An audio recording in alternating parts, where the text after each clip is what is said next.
no shares are available for sale in KPC. So what are they selling? What are they selling?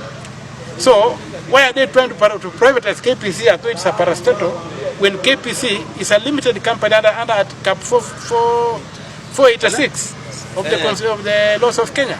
So it cannot be done just the way they're trying to do. So we are going to have a very, very dirty fight. We're going to go to the courts, and this is a matter we shall fight up to the Supreme Court. And anybody who thinks that they're going to privatize KPC today is dreaming. We are not going to allow that to happen. For some of us who would like to see a new dispensation take place in Kenya, we would like to see KPC negotiating, the Kenya government, instead of selling KPC, should be negotiating with Uganda for whale leaves to take that KPC to Kampala, negotiate with Rwanda and Burundi and those countries and Congo, take KPC up to Goma, so that we can dominate this market, we can provide service in hydrocarbons, not giving it to private individuals. Already the value of KPC is not acceptable what they're trying to value. Because you remember KPC took over the Kenya refineries. The Kenya refineries company. That company alone sits on 307 acres of prime land in Mombasa. If you look at this decision to sell a Kenya Pipeline is valued at 600 billion. It's being sold for 100 billion, And the valuation has not included land in Mombasa that is worth about 40 billion. And this company is being bought by a Nigerian who is an in-law to President William Ruto. And that I know, because I was there. And I had refused when the matter was brought to the cabinet committee that I chaired. How do you sell strategic installations of the country? Oil, fuel is something that is very sensitive. How do you put the country's oil reservoirs in private hands? What if there is sabotage and the country comes to a stop? But because he has a commercial interest himself, I still stand by my earlier sentiments and my earlier thoughts that KPC should not be privatized. Not only is it a strategic asset, but it plays a critical role. It's something that deals with energy. And energy is the cog that keeps any economy moving. And the worst thing about this privatization, it's being done in an unscrupulous way. Now, with these revelations, there are more questions than answers. And Rigathi Gachagua is not an option to be president. However, as much as we hate the messenger, let's appreciate the message. And if you see him talking like this is a man who was the second in command and was also somebody who was, absorbing or digesting raw intelligence.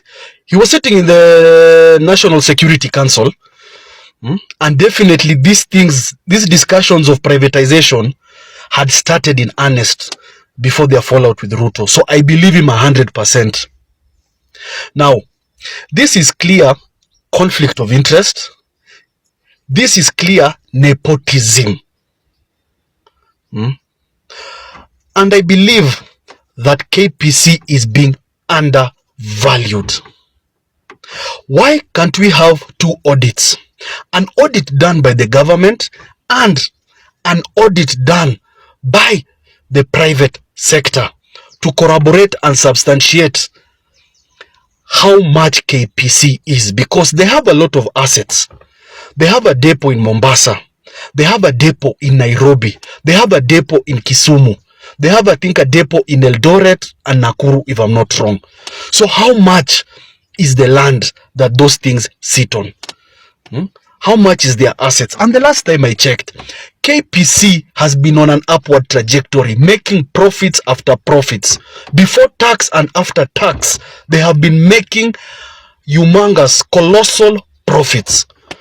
And let me tell you something. KPC is enjoying monopoly. Now, the moment you privatize it to an individual, that's 65%, he'll be the majority shareholder. This is somebody who can create an artificial shortage. If he wakes up tomorrow and says, he's not releasing fuel to the OMCs, what happens? There's no supply, but demand is high. Prices will go high. And it's us, the end users of that commodity. When we go to the fuel pump, we shall feel the cost. This is something that should be left in the hands of government 100%. And then after they're done with KPC, they will move to KenGen and KPLC. Their tendrils and tentacles have already starting to move towards that area. Then Kenya Airways here, which is hemorrhaging profusely in terms of losses, is being left. That is the one they should be privatizing. I don't see why we need a national airline that keeps on making losses and we keep on bailing it out with taxpayers' money. But the ones that are making profits are the ones that these people want. Kasongo is a very nefarious person.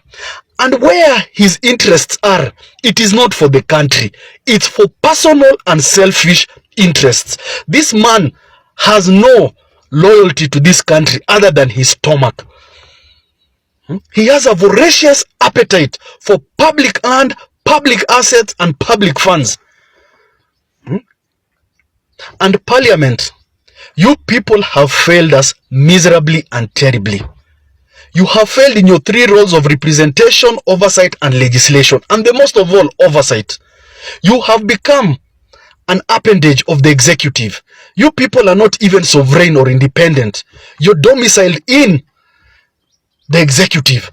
Instead of being subservient to us who elected you, you're subservient to the executive. You rubber stamp everything and anything he says without questioning. When he says jump, you don't even ask why. You ask how high. You have let the people of Kenya down. Kasongo is taking loans left, right, and center. You people are not questioning. He's privatizing strategic assets. You people are not questioning. You've become choir masters, singing his Kumbaya and Hosanna. But 2027, we are going to teach you a lesson. We will vote you guys out early in the morning.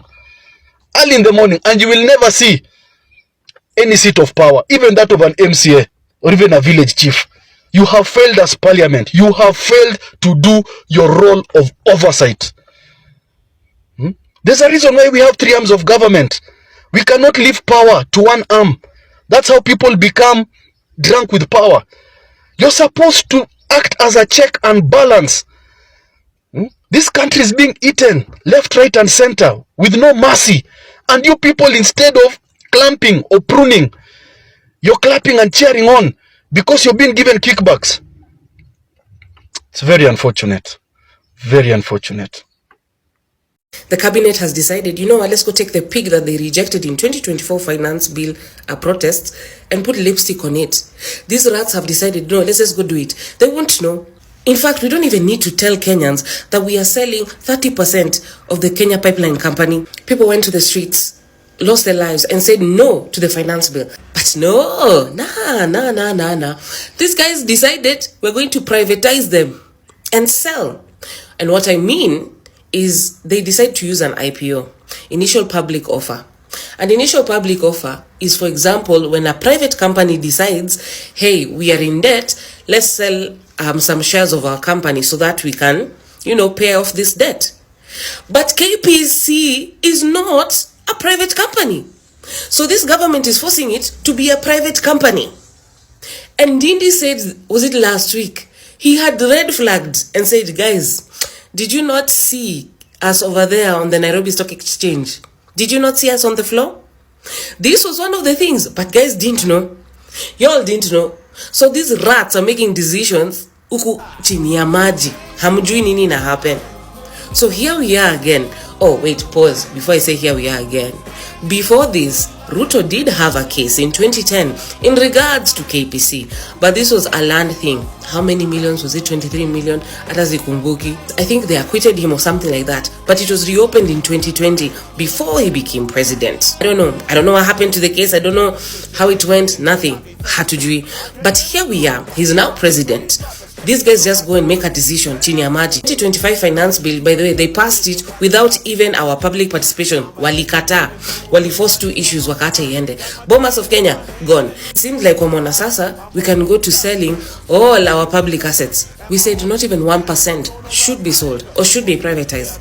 But these guys have gone ahead and just made decisions by themselves. Then here they are signing MOUs yesterday's due with ODM. Who cares? Who cares about your damn MOUs? Hi Kenyans, mi sina maneno mingi. All I want to say is Ruto must go, like yesterday. Bye. Ati black chocolate ni fine melanin bana kutoka nikapate. Kanapenda kenye mi wanapenda, so kanapenda toto chupa na haga nono. Madam na kudai, umedunga mini na unapenda mangwai. Una dance fit, unawacha nikismile. Ama niko high, jua life nice. Kono moja mbele, ngine yende rembe. Pile up, yoni. Enyewe, Ruto must go. Enyewe, Ruto must go. By the way, Ruto must go. Enyewe, Ruto must go. Wash fire, Ruto must go. Enyewe, Ruto must go. By the way, Ruto must go.